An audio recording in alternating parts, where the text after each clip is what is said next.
Allahın kitabından.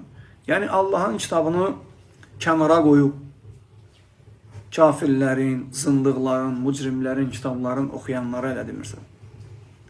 Gün ərzində iqralar, özü Ramazanda Ramazanda hələ iqralar, futbol, insanları yalandan güldürən, nə bilim, komedixana, filan serial, filan aktyor, filan aktrisa. Yəni Ramazan ayında da, yəni bu Ramazanda da bunu edirsənsə qardaş, yəni vəziyyətin yaxşı deyil.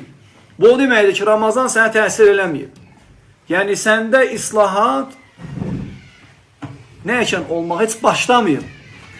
Çünki sələflərimiz Ramazandan öncə artıq özlərini hazırlayardılar ki, günahları tərk eləyim, heç olmasa Ramazanda qəlbim imanla dolsun, qəlbim güclənsin imanla.